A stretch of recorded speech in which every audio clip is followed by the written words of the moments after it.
Hello friends, how are you? Hope you all must doing great and welcome to Accounts की पाठशाला। Dear बच्चा, कल हम लोगों ने स्टार्ट किया था अपना chapter number 1 introduction to accounting और आज हमारी चैप्टर 1 की रहेगी बेटा सेकंड क्लास।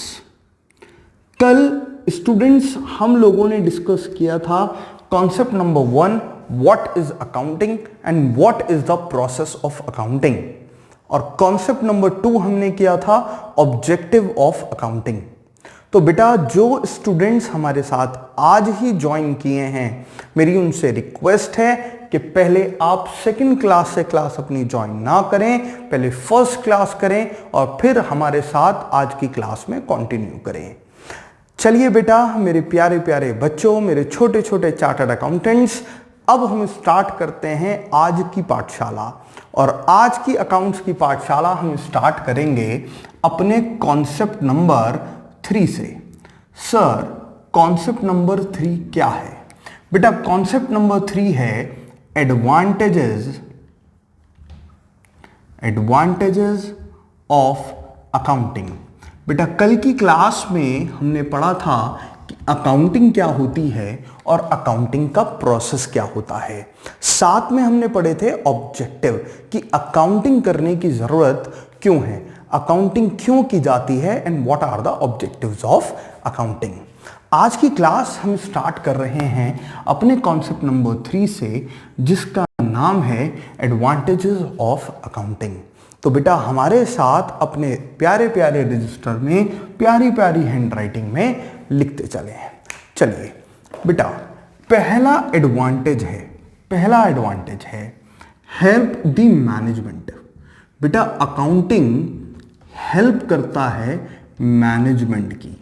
सर मैनेजमेंट की क्यों हेल्प करता है, कैसे हेल्प करता है? बेटा अकाउंटिंग हेल्प करता है मैनेजमेंट की for smooth functioning of business. बेटा देखिए जब हम अकाउंटिंग करते हैं तो बेटा मैनेजमेंट को पता होता है कि जो बिजनेस का हिसाब किताब है, बिजनेस के रिकॉर्ड्स हैं बेटा वो कैसे चल रहे हैं, बिजनेस में प्रॉफिट अर्न हो रहा है या बिजनेस में लॉस हो रहा है। जब हम अकाउंटिंग करते हैं तो हमारे पास प्रॉपर रिकॉर्ड्स होते हैं जहां से हमें पता लगता है बेटा कैश ज़्यादा आ रहा है या कैश ज़्यादा जा रहा है। बेटा इन प्रॉपर रिकॉर्ड्स के होने की वजह से ये प्रॉपर रिकॉर्ड्स मैनेजमेंट की हेल्प करते हैं for the smooth functioning of business. अब मैनेजमेंट को अगर बेटा कोई भी डिसीजन लेना है फॉर द बिजनेस तो मैनेजमेंट डिसीजन ले सकता है on the basis of these records. और अगर हमारे पास प्रॉपर रिकॉर्ड्स ही नहीं होंगे तो बेटा मैनेजमेंट बिजनेस की स्मूथ फंक्शनिंग नहीं कर पाएगा, प्रॉपर डिसीजन नहीं ले पाएगा। क्लियर है बेटा? Now second, accounting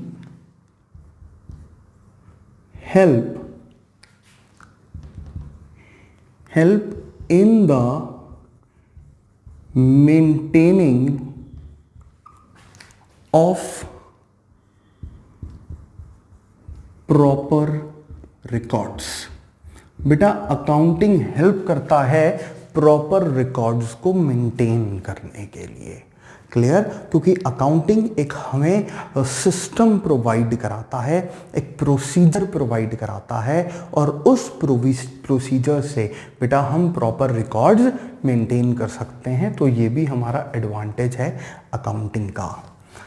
third advantage है बेटा help in the calculation of profit and loss. बेटा किसी भी बिजनेस के लिए सबसे इंपॉर्टेंट है ये पता करना कि वो बिजनेस प्रॉफिट अर्न कर रहा है या लॉस इंकर्स कर रहा है। और बेटा अकाउंटिंग ही एक ऐसी चीज़ है, अकाउंटिंग ही एक ऐसा प्रोसेस है जो हमें हेल्प करता है प्रॉफिट एंड लॉस को कैलकुलेट करने के लिए। अगर हमारे पास बेटा अकाउंटिंग नहीं होगी तो हम किसी भी बिजनेस का प्रॉफिट और लॉस कैलकुलेट नहीं कर सकते।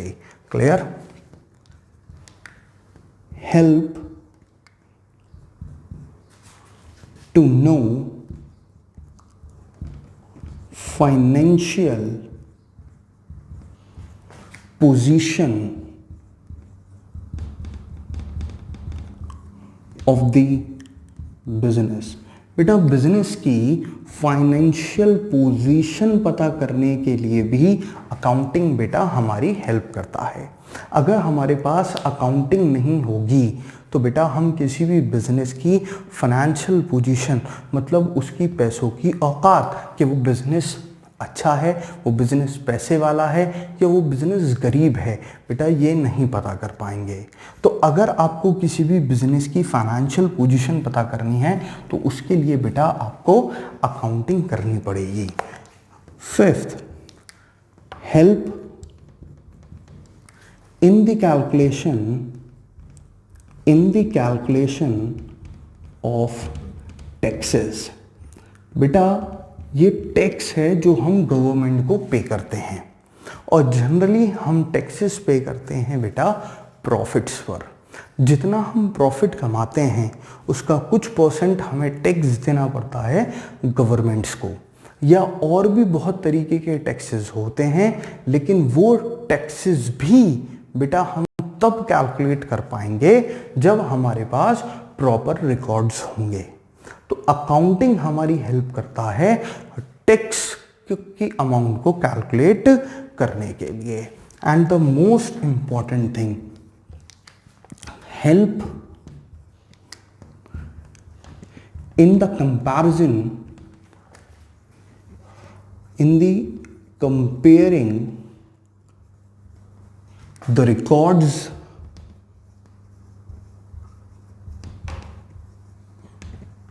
with the previous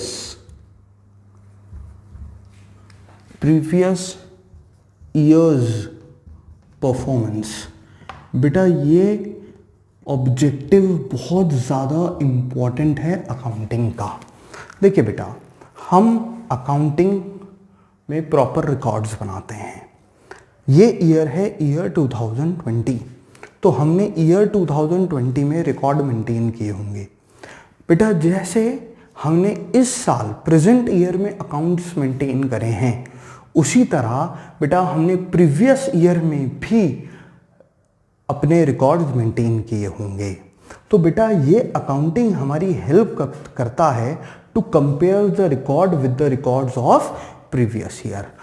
हमारे पास इस साल के भी रिकॉर्ड्स हैं, हमारे पास पिछले साल के भी रिकॉर्ड्स हैं, तो हम इजीली बेटा इस साल के रिकॉर्ड्स को कंपेयर कर सकते हैं पिछले साल के रिकॉर्ड से। इससे क्या फ़ायदा होता है, हमें पता लगता है कि हमारा जो बिजनेस है बेटा वो ग्रो कर रहा है, हमारा बिजनेस एक्सपेंड हो रहा है या हम नीचे की तरफ जा रहे हैं। हमारा बिजनेस ग्रो कर रहा है, अपवर्ड डायरेक्शन में जा रहा है, या हमारा बिजनेस डाउनवर्ड डायरेक्शन में जा रहा है। अब कुछ बच्चे सोच रहे हैं कि सर ये एडवांटेजेस तो वही हैं जो हमारे ऑब्जेक्टिव्स थे।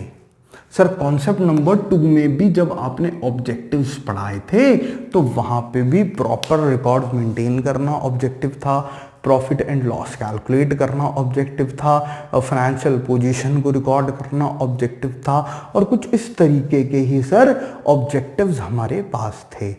यस बेटा, किसी भी ऑर्गेनाइजेशन में, किसी भी बिजनेस में जो ऑब्जेक्टिव होता है किसी भी चीज़ का बेटा वो ही उन फॉर्म्स में या उस आइटम के एडवांटेजेस होते हैं।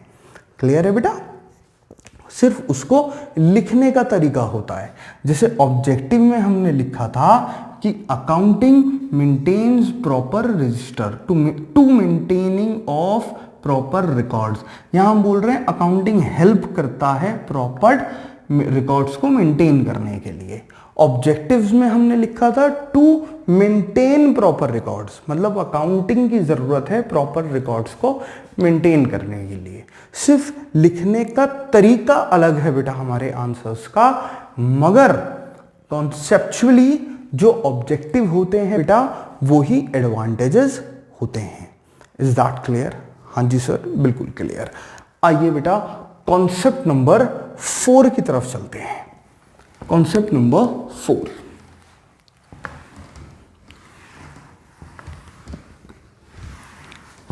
सर कॉन्सेप्ट नंबर 4 क्या है? वो भी हम अपने रजिस्टर में लिखेंगे। यस बेटा, वो भी आप अपने रजिस्टर में लिखेंगे। और बेटा कॉन्सेप्ट नंबर 4 है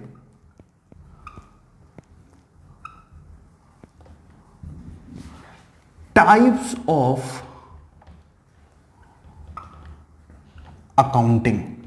सर मैंने कहा यस बेटा, सर अकाउंटिंग के भी टाइप्स होते हैं।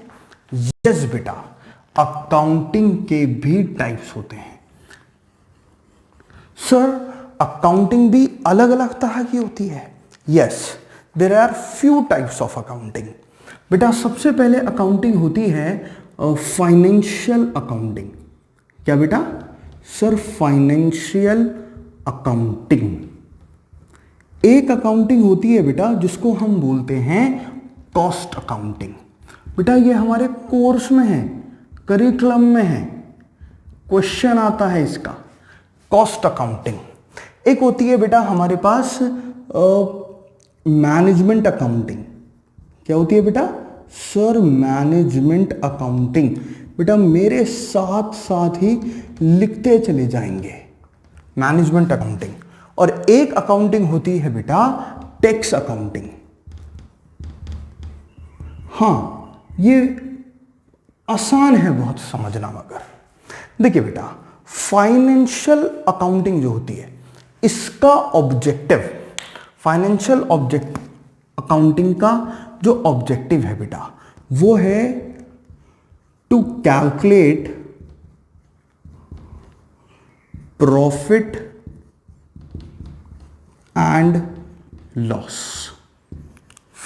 फाइनेंशियल अकाउंटिंग का कि बिजनेस का प्रॉफिट और लॉस कैलकुलेट करना है अगर, तो आपको बेटा कौन सी अकाउंटिंग करनी पड़ेगी?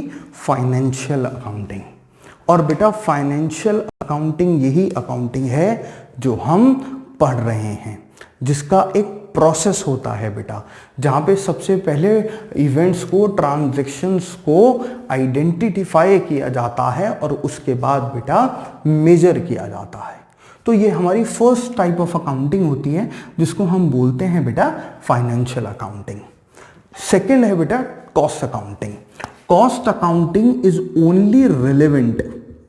बेटा कॉस्ट अकाउंटिंग की जरूरत सिर्फ वहीं पर आती है, उन बिजनेस में आती है बेटा जो प्रोडक्शन वाले बिजनेस हैं। मतलब वो बिजनेस बेटा जो किसी सामान को बनाते हैं। अब आप सोच रहे होंगे सर सारे ही बिजनेस प्रोडक्शन के होते हैं। नहीं बेटा, एक बिजनेस है जो ये मार्कर प्रोड्यूस करता है, मैन्युफैक्चर करता है। क्लियर? तो वहां पर तो कॉस्ट अकाउंटिंग की जरूरत है। लेकिन एक स्टेशनरी शॉप वाला है बेटा, वो ये मार्कर मैन्युफैक्चर नहीं करता, बल्कि मैन्युफैक्चरिंग यूनिट से ये मार्कर परचेज कर लाता है और बाद में यही मार्कर प्रॉफिट के साथ पब्लिक को, टू दी कस्टमर्स बेटा सोल्ड आउट कर देता है। तो ऐसे बिजनेस जो ट्रेडिंग यूनिट्स होती हैं, जहां पे गुड्स बनाए नहीं जाते, केवल खरीदे और बेचे जाते हैं बेटा, वहां पे कॉस्ट अकाउंटिंग की जरूरत नहीं होती। इसका काम क्या होता है? कॉस्ट अकाउंटिंग का काम होता है टू रिड्यूस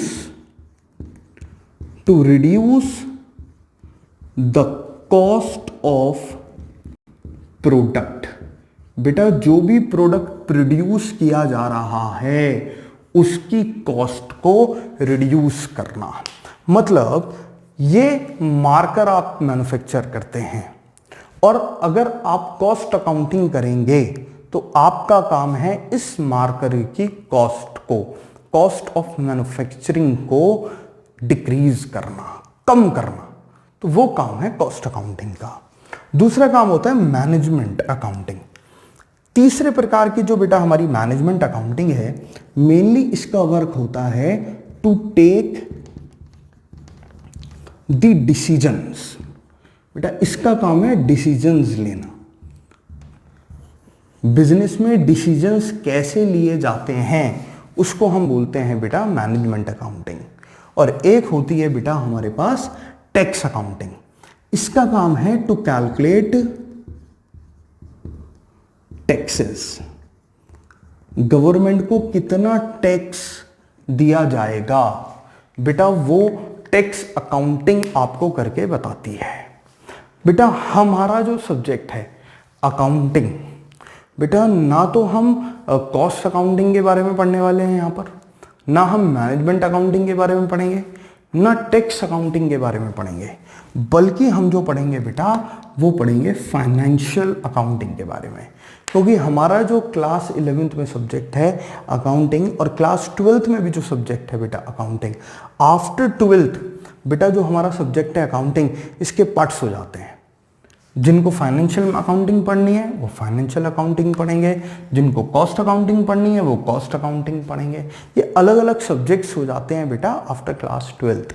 लेकिन क्लास 12 तक जो अकाउंटिंग हम पढ़ेंगे बेटा वो केवल फाइनेंशियल अकाउंटिंग पढ़ेंगे। तो हमारी जो अकाउंटिंग है वो फाइनेंशियल अकाउंटिंग है। लेकिन हमारे इस चैप्टर में एक छोटा सा टॉपिक है बेटा टाइप्स ऑफ अकाउंटिंग का, कि write down about the types of accounting. Question आता है एग्जाम में, तो आप कहेंगे कि generally there are 4 types of accounting: financial accounting, management accounting, cost accounting and tax accounting. Financial accounting का काम है किसी बिजनेस के प्रॉफिट एंड लॉस को कैलकुलेट करना। कॉस्ट अकाउंटिंग का काम है बेटा किसी भी प्रोडक्ट की कॉस्ट को कम करना। लेकिन कॉस्ट अकाउंटिंग की जरूरत सिर्फ वहीं आती है जो बिजनेस प्रोडक्शन एक्टिविटीज में डील करते हैं। तीसरी अकाउंटिंग होती है बेटा मैनेजमेंट अकाउंटिंग। मैनेजमेंट अकाउंटिंग का काम होता है बिजनेस के लिए डिसीजन लेना। हमारा काम डिसीजन लेना नहीं है, बल्कि जो भी बिजनेस में मॉनेटरी ट्रांजैक्शंस हो रही हैं उनको रिकॉर्ड करना है। क्लियर? और हम वो रिकॉर्ड दे देते हैं मैनेजमेंट को, फिर मैनेजमेंट उसके बेसिस पे डिसीजन लेता है और वो बन जाती है मैनेजमेंट अकाउंटिंग। और फोर्थ है बेटा टैक्स अकाउंटिंग। इसका काम बेसिकली है टैक्स को कैलकुलेट करना। क्लियर? तो हमारे कोर्स में जो अकाउंटिंग है बेटा वो है फाइनेंशियल अकाउंटिंग ओनली। क्लियर? चलिए जी, मूव टू कॉन्सेप्ट नंबर 5।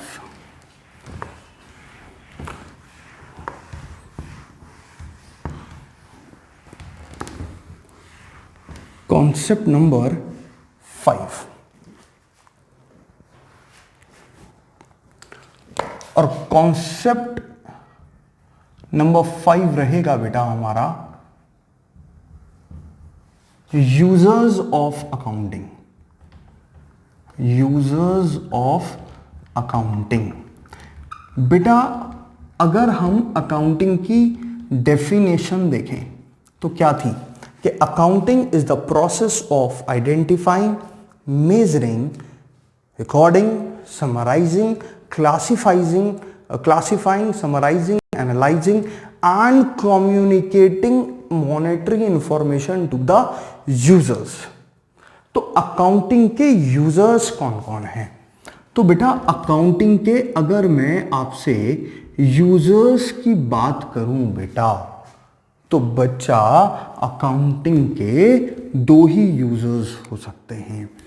पहले होते हैं बेटा इंटरनल यूजर्स और दूसरे हो सकते हैं बेटा एक्सटर्नल यूजर्स। समझ में आ रहा है बेटा? एक तो अकाउंटिंग के यूजर्स वो होंगे जो इंटरनल होंगे, मतलब बिजनेस के अंदर के ही लोग, और एक यूजर्स हो सकते हैं बेटा एक्सटर्नल, बिजनेस के बाहर के लोग। देखिए मेनली बिजनेस के अंदर बेटा 3 यूजर्स हो सकते हैं। पहला ओनर्स, दूसरा मैनेजमेंट और तीसरा एम्प्लॉइज। मतलब वर्कर्स। क्लियर बेटा? एक्सटर्नल, पहले इंटरनल की बात कर लेते हैं। बेटा देखिए, अकाउंटिंग में बहुत सारे प्रोसेस हैं, जैसे हमने आपको बताया। पहला आइडेंटिफिकेशन होता है, तीसरा मेजरिंग होता है, उसके बाद हम चीज़ों को रिकॉर्ड करते हैं, उसके बाद बेटा हम चीज़ों को क्लासिफाई करते हैं, फिर हम एक समराइज करते हैं, एनालाइज करते हैं, और फिर हम कम्युनिकेट कर देते हैं। तो बेटा हर प्रोसेस में कुछ इंफॉर्मेशन, कुछ नॉलेज निकल कर आती है। जैसे एक इवेंट हुआ, हमने बेटा उस इवेंट को कैटेगराइज किया कि वो मॉनेटरी है या नॉन मॉनेटरी है, तो एक इंफॉर्मेशन आई कि ये ट्रांजैक्शन मॉनेटरी है, पहली इंफॉर्मेशन। अब हमने उस मॉनेटरी ट्रांजैक्शन को सेकंड स्टेप किया, मतलब मेजर किया पैसों में, तो पता लगा वो ट्रांजैक्शन 5000 रुपीज़ की है, तो दूसरी इंफॉर्मेशन आई कि वो 5000 की है। फिर हमने उसे रिकॉर्ड करा, फिर उसे हमने क्लासिफाई करा कि भैया ये परचेज वाली ट्रांजैक्शन है, तो एक और इंफॉर्मेशन आई। तो हर स्टेप पर बेटा इंफॉर्मेशन जनरेट होती हैं, और वो इंफॉर्मेशंस जो होती हैं उन्हें हम बोलते हैं अकाउंटिंग इंफॉर्मेशंस। और वो अकाउंटिंग इंफॉर्मेशंस बेटा अकाउंटिंग के यूजर्स के लिए होती हैं। अब यूजर्स बेटा दो हो सकते हैं, इंटरनल एक एक्सटर्नल। इंटरनल वो लोग जो बिजनेस से रिलेटेड हैं, बिजनेस के अंदर ही है, बिजनेस की ऑर्गेनाइजेशन का ही पार्ट है, जैसे ओनर। लेकिन इस ओनर को क्या पता करना है, क्या इंफॉर्मेशन चाहिए बेटा? ये जो ओनर है ये सिर्फ पता करना चाहता है टू नो अबाउट प्रॉफिट और लॉस। बेटा ओनर को एक इंफॉर्मेशन चाहिए कि भैया बिजनेस ने प्रॉफिट कमाया है या लॉस कमाया है। तो अकाउंटिंग का यूजर बनता है सबसे पहले ओनर्स, और ओनर को इंफॉर्मेशन चाहिए प्रॉफिट और लॉस की। क्लियर? दूसरे बेटा यूजर्स हैं इंटरनल यूजर्स, मैनेजमेंट, और मैनेजमेंट को लेने पड़ते हैं decision for the smooth functioning of the business. Clear? तो मैनेजमेंट को पता करना है टू नो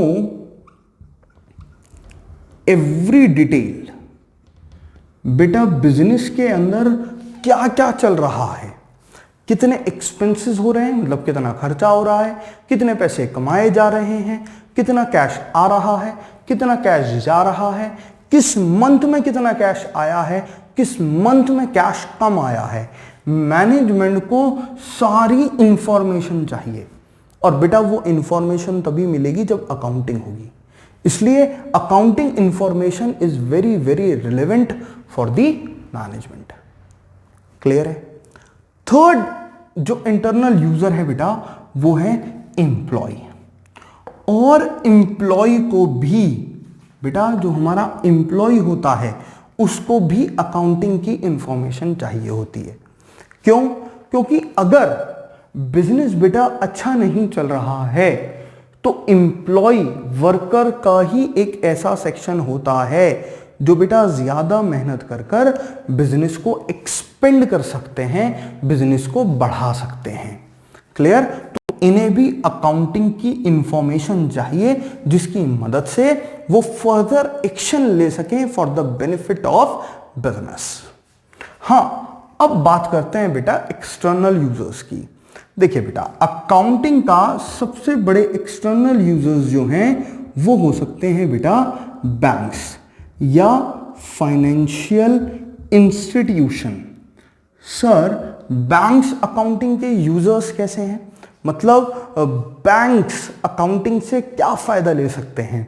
बेटा देखिए बिजनेस को एक्सपेंड करने के लिए या बिजनेस को रन करने के लिए आज डेवलप्ड वर्ल्ड में बेटा लोन की जरूरत होती है, और लोन प्रोवाइड कराता है बेटा बैंक्स। अब आप खुद सोचें बेटा आपके पास कोई पैसा उधार मांगने आए, आप किन लोगों को उधार पैसा देना पसंद करेंगे? जिनका बिजनेस अच्छा चल रहा है या जिनका बिजनेस बेकार चल रहा है?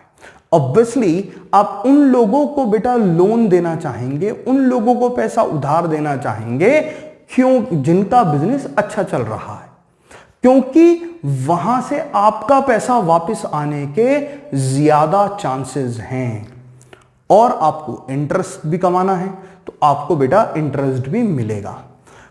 तो बैंक को ये इंफॉर्मेशन बेटा कैसे प्रोवाइड होगी कि आपका बिजनेस अच्छा चल रहा है, जब आपकी प्रॉपर अकाउंटिंग होगी। तो इसलिए बैंक फायदा उठा सकते हैं आपकी अकाउंटिंग से, वो अपना डिसीजन ले सकते हैं कि they want to give you loan और नॉट। दूसरा एक्सटर्नल यूजर्स है भैया गवर्नमेंट। सर गवर्नमेंट कैसे? बेटा गवर्नमेंट को लेना है आपसे टैक्स, और जैसे मैंने आपको बताया कि tax is calculated on the basis of profit, और बेटा प्रॉफिट तभी कैलकुलेट कर पाएंगे आप जब आप प्रॉपर अकाउंटिंग करेंगे। तो गवर्नमेंट के लिए भी बहुत ज्यादा इंपॉर्टेंट है आपकी अकाउंटिंग इंफॉर्मेशन, क्योंकि गवर्नमेंट आपसे जो टैक्स लेगी वो बेटा प्रॉफिट पर लेगी, और प्रॉफिट तभी कैलकुलेट होगा जब आपने प्रॉपर अकाउंटिंग करी होगी। Is that clear? हाँ जी सर। थर्ड होते हैं बेटा क्रेडिटर्स।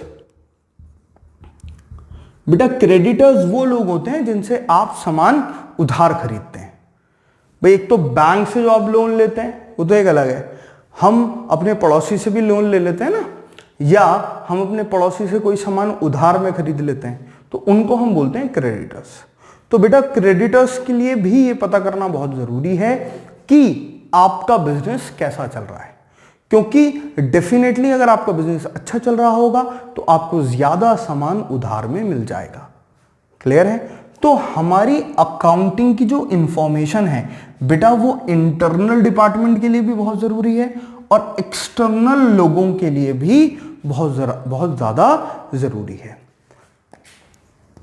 एक एक्सटर्नल लोग हैं बेटा इन्वेस्टर्स, जो आपके बिजनेस में पैसा इन्वेस्ट करना चाहते हैं। आपकी एक कंपनी है, आपने शेयर्स इशू कर रखे हैं, लेकिन आपके लोग शेयर्स बेटा तभी खरीदेंगे जब आप प्रॉफिट मेकिंग ऑर्गेनाइजेशन हैं। अगर आप प्रॉफिट कमाते हैं तभी आपके शेयर्स को खरीदा जाएगा। तो इन्वेस्टर्स भी एक एक्सटर्नल यूजर्स हैं। एक एक्सटर्नल यूजर है बेटा हमारी पब्लिक।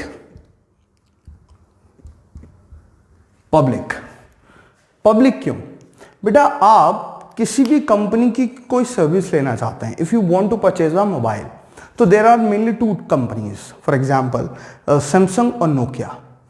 आपने दोनों के अकाउंटिंग इंफॉर्मेशन देखी और आपको पता लगा कि भाई नोकिया को बहुत ज्यादा प्रॉफिट हो रहा है, तो आप as a public, as a customer किसका मोबाइल लेना पसंद करेंगे? सैमसंग का। क्योंकि अगर आप सैमसंग का मोबाइल लेते हैं तो एक डर खत्म होता है कि ये कंपनी बंद होकर ना भाग जाए।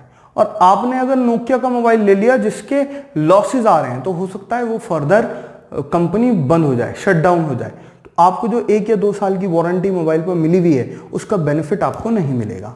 तो पब्लिक भी बेटा अकाउंटिंग इंफॉर्मेशन के बाद किसी कंपनी के साथ बिजनेस या उनकी सर्विस अवेल करना चाहती है, तो ये भी यूजर्स हैं। बेटा जो भी हम लिखवा रहे हैं उसे आप राइट डाउन करते चलें। Is that clear? बेटा क्लियर है? अगेन एक बार और डिस्कस कर लेते हैं। बेटा हम बात कर रहे थे यूजर्स ऑफ अकाउंटिंग की। अकाउंटिंग के यूजर्स मतलब जो लोग अकाउंटिंग से फायदा उठाते हैं, बेनिफिट्स लेते हैं। तो वो यूजर्स हमारे बेटा दो हो सकते हैं, एक इंटरनल और एक एक्सटर्नल। इंटरनल वो लोग बेटा जो हमारे बिजनेस का ही हिस्सा है, कहीं ना कहीं पार्ट है, जैसे ओनर। तो बेटा ओनर को भी अकाउंटिंग से बहुत ज्यादा फायदा मिलता है, क्योंकि वो पता करता है अपना प्रॉफिट, उसे इंफॉर्मेशन चाहिए प्रॉफिट की। मैनेजमेंट को बेटा डिसीजन लेना होता है, लेकिन मैनेजमेंट डिसीजन तभी ले पाएगा जब उसके सामने प्रॉपर रिकॉर्ड्स होते हैं, तो उसको भी अकाउंटिंग देखनी पड़ेगी आपकी। और तीसरे होते हैं बेटा वर्कर और एम्प्लॉइज। बेटा जो वर्कर्स हैं हमारे, उनके लिए भी अकाउंटिंग बहुत ज़्यादा इंपॉर्टेंट है, क्योंकि जब उनके पास अकाउंटिंग होगी तभी बेटा वो फर्दर डिसीजन ले पाएंगे, फर्दर मेहनत कर पाएंगे, अपने वर्क स्टाइल को चेंज कर पाएंगे अकॉर्डिंग टू द रिजल्ट्स, और रिजल्ट्स निकल कर आएंगे अकाउंटिंग में। एक्सटर्नल बेटा जो हमारे यूजर्स हैं वो है बैंक्स। बेटा बैंक बिजनेस को लोन देता है, लेकिन उन्हीं ऑर्गेनाइजेशंस को लोन देगा बेटा जिनके प्रॉफिट्स अच्छे होंगे, और प्रॉफिट कैलकुलेट करेगी अकाउंटिंग। तो ये बैंक्स भी हमारे एक्सटर्नल यूजर्स बन जाते हैं। गवर्नमेंट को लेना है आपसे टैक्स कैलकुलेट होता है बेटा प्रॉफिट पर, और प्रॉफिट निकलेगा तब जब आपने अकाउंटिंग करी होगी। तो अकाउंटिंग इसलिए ज्यादा इंपॉर्टेंट हो जाती है गवर्नमेंट के लिए भी। तीसरी इंपॉर्टेंट होती है बेटा अकाउंटिंग क्रेडिटर्स के लिए। क्रेडिटर्स वो लोग होते हैं जिनसे आप जनरली पैसा उधार ले लेते हैं, क्रेडिट पे ले लेते हैं, या आप उधार में सामान परचेज करते हैं फॉर रीसेलिंग पर्पस। क्लियर? आप ये मार्कर बेचने की आपकी दुकान है, शॉप है, और ये मार्कर आपको परचेज भी तो करना है कहीं से लाकर। तो आपने क्रेडिट में अगर ये परचेज करे हैं, उधार में अगर परचेज करे हैं, तो बेटा जिस भी बंदे से आपने परचेज ये उधार में करे हैं, that particular person is known as creditor. Investors, बेटा जो लोग आपकी बिजनेस में मनी इन्वेस्ट करना चाहते हैं। फॉर एग्जांपल आपकी एक कंपनी है और आपकी कंपनी ने बेटा शेयर्स इशू कर रखे हैं, क्लियर है ना? तो आपके कंपनी के शेयर्स लोग कब खरीदेंगे? जब आप ज्यादा प्रॉफिट कमाते होंगे। और बेटा ज्यादा प्रॉफिट आप कैलकुलेट कब कर पाएंगे? ज्यादा प्रॉफिट आप कैलकुलेट तभी कर पाएंगे जब आप प्रॉपर अकाउंटिंग कर रहे होंगे। दूसरा होता है पब्लिक। बेटा पब्लिक भी उन्हीं बिजनेस के साथ जुड़ना या उन्हीं बिजनेस की सर्विस लेना पसंद करती है जिन बिजनेस की अकाउंटिंग बेहतर होती है। प्रॉफिट अच्छे होंगे तो आपके साथ पब्लिक जुड़ेगी, मगर वो प्रॉफिट पता कैसे करेंगी पब्लिक? वो प्रॉफिट पता करेगी पब्लिक थ्रू योर अकाउंटिंग। तो these are the users of accounting. बेटा आज हमने आपके साथ 3 कॉन्सेप्ट करे। पहला कॉन्सेप्ट हमने आपके साथ करा था आज एडवांटेजेस, जो कहीं कहीं सेम था बेटा किसके? ऑब्जेक्टिव के साथ। उसके बाद हमने बेटा आपके साथ एक फोर्थ करा था टाइप्स ऑफ अकाउंटिंग या ब्रांचेस ऑफ अकाउंटिंग, और फिफ्थ कॉन्सेप्ट हमने आपके साथ किया आज यूजर्स ऑफ अकाउंटिंग। बेटा इस चैप्टर के नोट्स आपको डेफिनेटली प्रोवाइड होंगे जिसमें इलाबोरेट तरीके से ये लिखा होगा।